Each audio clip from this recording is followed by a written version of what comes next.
Les dangers du nucléaire, Greenpeace a décidé de multiplier les opérations de sensibilisation à destination du grand public aujourd'hui dans 15 villes de France.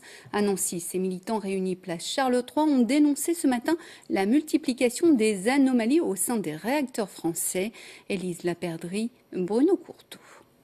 On est là aujourd'hui, c'est pour vous informer sur les dangers liés aux centrales nucléaires, parce qu'il y en a qui sont tout proches de chez nous et en général les gens ne sont pas forcément informés sur les anomalies des pièces, sur les pièces défectueuses. Tract à la main, une dizaine de militants Greenpeace est venue à la rencontre des Nancéens ce matin. L'ONG a invité les passants à venir faire tourner sa roue de l'infortune nucléaire.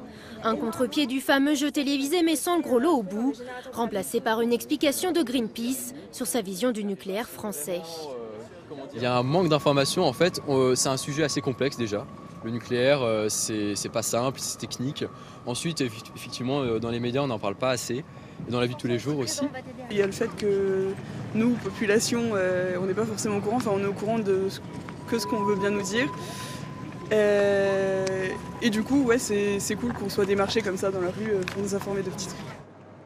Informer mais surtout alerter le public sur ce que Greenpeace nomme le scandale des anomalies. En octobre dernier, l'autorité de sûreté nucléaire a exigé d'EDF l'arrêt de 5 réacteurs en France, portant à 12 le nombre de réacteurs arrêtés.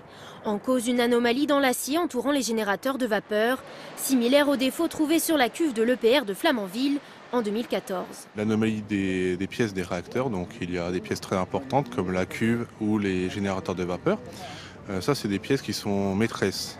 S'il y a un incident et que ces pièces lâchent, la sûreté peut être mise en jeu. Les réacteurs de la centrale de Cattenom ne font pas partie des 12 installations dont la SN a réclamé l'arrêt. Contrairement à Fessenheim où une tranche est en attente de redémarrage et l'autre sera arrêtée à partir de décembre.